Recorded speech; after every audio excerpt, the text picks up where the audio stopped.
One of the hottest topics surrounding college athletics today is whether or not student athletes should be paid. This topic raises a number of different questions.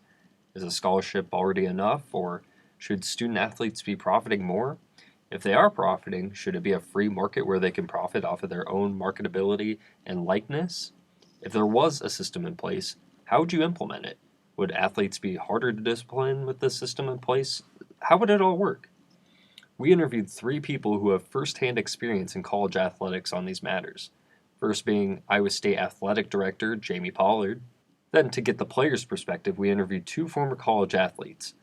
First was James Sutherland, who played for Syracuse and led his team to a Final Four in 2013. The other was Jeremiah George, a standout linebacker who played here at Iowa State and who is now playing for the Tampa Bay Buccaneers. The first topic we looked at was the value of a scholarship.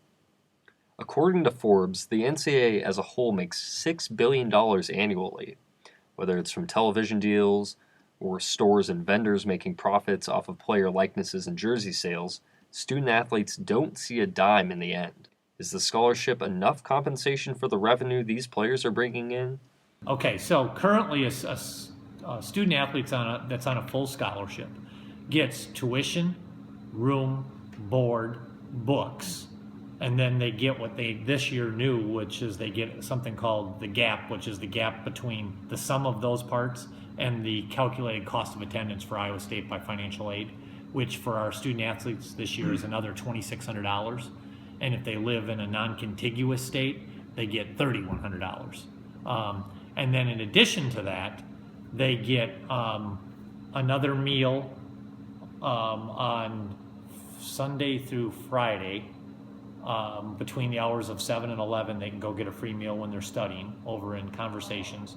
We pay for all their tutors. We pay for their medical costs. We provide them a lot of equipment, apparel, shirts, shoes, and some of them, depending on what team you're on, like the basketball team went to Europe this year, other teams have done foreign travel. So they're getting a lot of benefits. Most importantly, though, they're not having to have an outside job, and they're not leaving Iowa State with student debt, contrary to most of their peer students on campus. And I guess both of you too. Yes. You either have a job or your parents are going to take debt. In a New York Times article, Warren Zola, executive director of the Boston College Chief Executives Club, states that if schools are selling jerseys of their star players, they're intentionally admitting that there's commercial value in individual players beyond just the team uniform. So, should players be able to have access to a commercial-free market, meaning they can profit off of their name, likeness, and marketability? Pollard also weighed in on this issue. I understand that point, but I also would say that,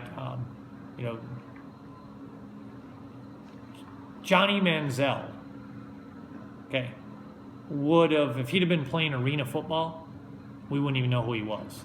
The reason we knew about him is because he was the starting quarterback for Texas A&M. And I don't even remember what number he was. He was 2. He was 2, okay?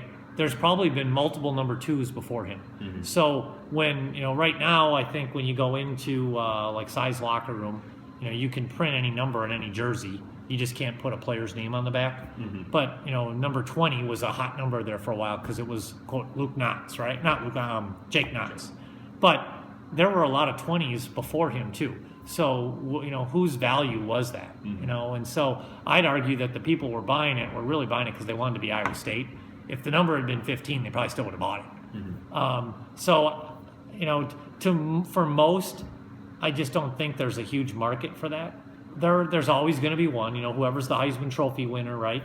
But we make them the Heisman Trophy winner. If they weren't playing in college, when's the last time you guys rushed out to get a jersey from the MVP of the Arena Football League? Yeah. Could you even tell me who that is, right? But it was because of college football that we paraded these 4 or 5 players in New York City at the Waldorf Astoria for the Heisman Trophy, and so we propped them up and made them valuable. But without that, they wouldn't have had that. Sutherland had an opposing view of Pollard's. Sutherland stated that the athletes made the name for themselves, rather than the school, and they should be able to profit off of it. Jeremiah George shared a similar view to Sutherland and Zola. This question really hits home, and I do think the athletes should absolutely have access to a commercial-free market that would allow them to earn money.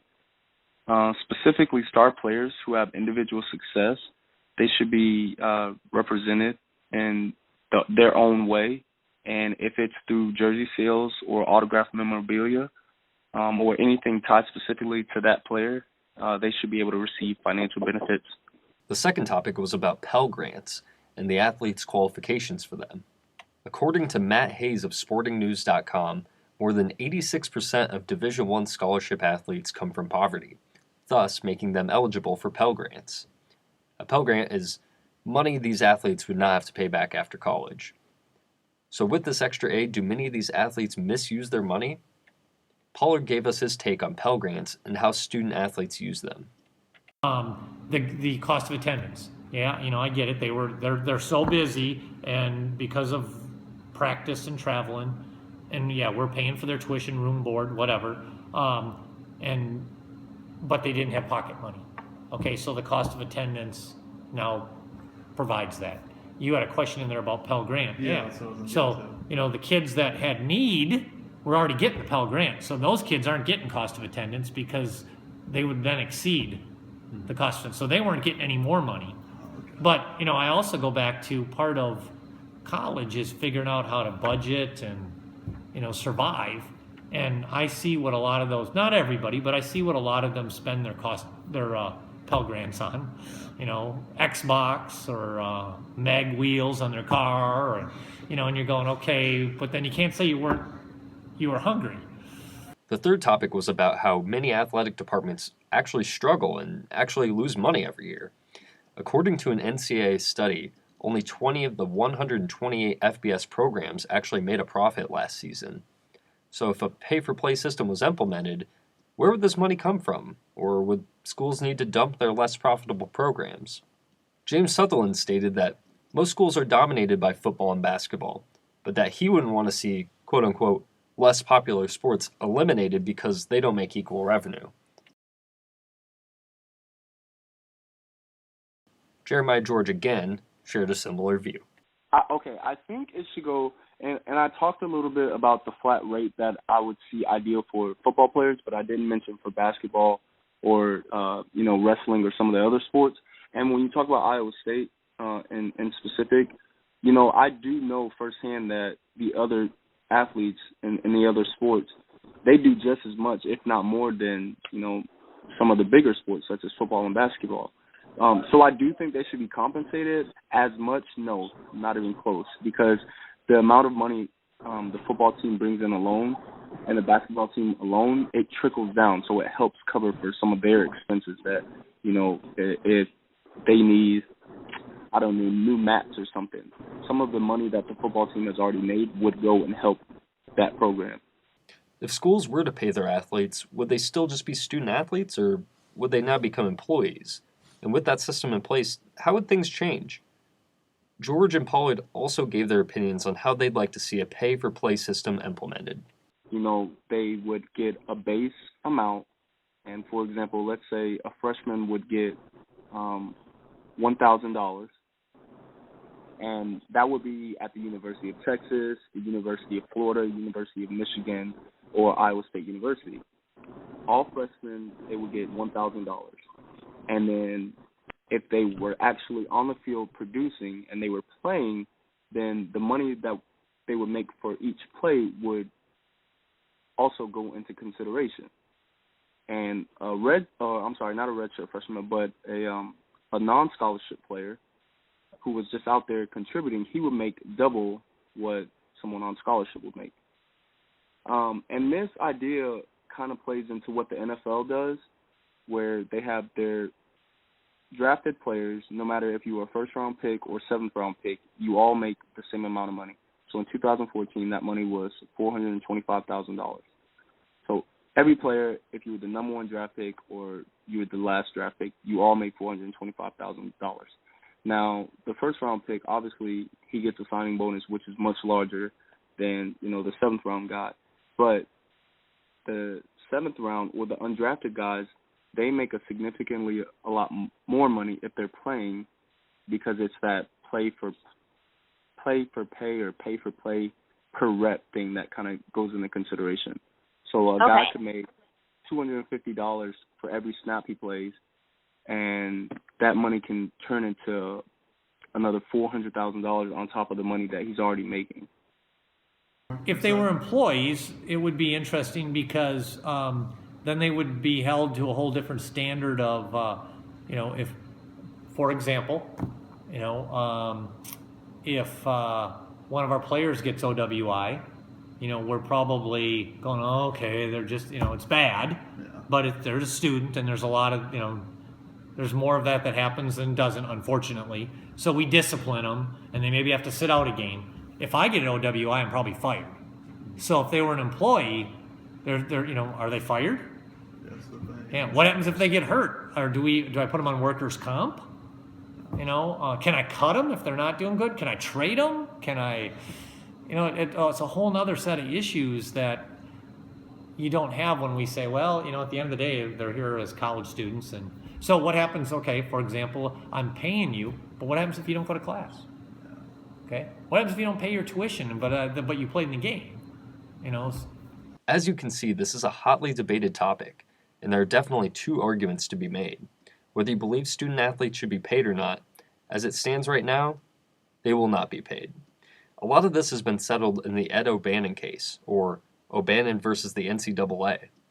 The case challenges the NCAA as well as other companies' use of the images and likenesses of student athletes for commercial purposes. The Ed O'Bannon case has brought light to the use of player likenesses, and you've seen things like college sports video games, for example, be discontinued as a result. Jamie Pollard broke down some of the other end results of this case.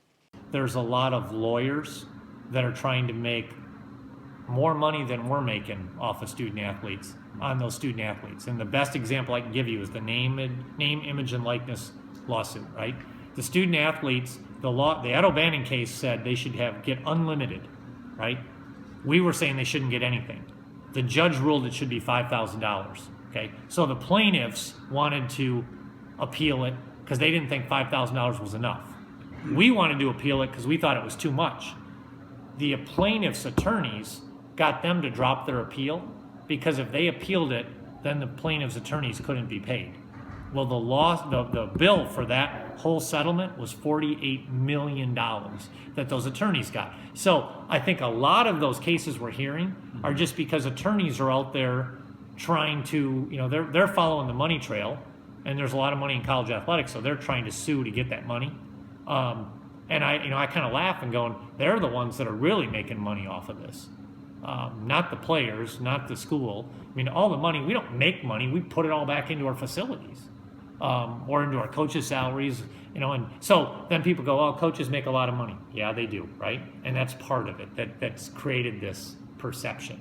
But, okay, you could go coach Alabama and probably would do it for $50,000 and be really happy, right? Yep. But guess what? None of those players would come play for you because they want to play for Nick Saban. Mm-hmm. So then you can't say, well, but it's horrible that Nick Saban makes all that money. Well, he's making all that money because all those players want to go play for him, which then creates a vicious cycle. Yeah, he's paid way too much money, but we've kind of created it by supply and demand. Mm-hmm. So I'm just fascinated by how the perception just gets it distorted.